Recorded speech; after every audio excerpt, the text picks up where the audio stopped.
The 2026 FIFA World Cup is the largest in the tournament's history, expanding the physical footprint and the sheer volume of competing nations. For decades, the math of the group stage was perfectly balanced. You simply had 8 groups of 4. The top 2 teams from each group advanced, creating a clean, symmetrical 16-team knockout bracket. The field expanded to 12 groups, feeding a 32-team bracket. Taking the top 2 from 12 groups yields only 24 teams, leaving 8 empty spaces. To fill them, the 8 best third-place teams form a holding pool and are pulled up to complete the bracket.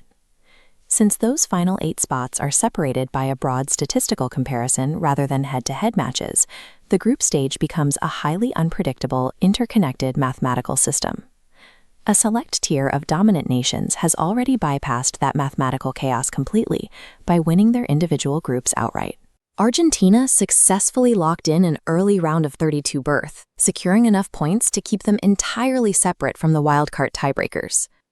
Germany is another powerhouse resting safely in the knockout bracket. They earned their spot directly, removing any need to monitor results from other continents.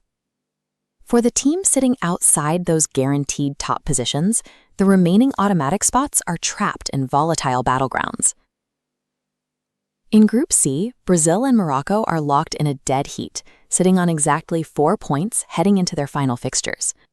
In Group G, Egypt holds a narrow lead with 4 points, while Iran and Belgium trail right behind them on 2 points, ensuring the final automatic spot will be decided in the closing minutes of group play. Securing one of those top 2 spots guarantees advancement. Falling short means plunging into the uncontrollable wildcard pool. Once a team finishes group play in 3rd place, they enter a powerless waiting period. Their games are over, but their tournament status remains entirely unresolved.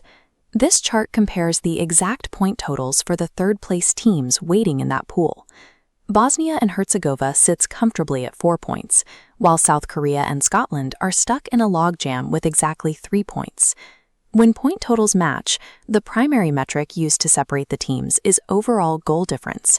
A squad that lost 1-0 ranks higher than a squad that lost 2-0.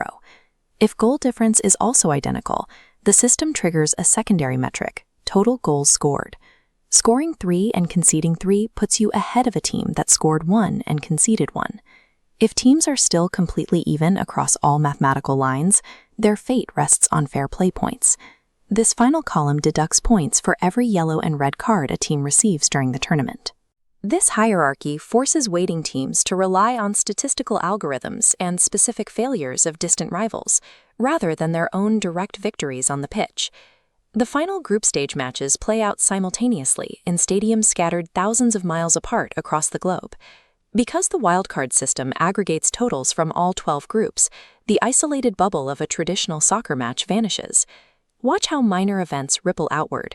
A Group G defender receives a single yellow card, immediately lowering their fair play score. That penalty drops them down the wildcard list, which organically bumps an unrelated Group C team below the qualification line. Consider another scenario.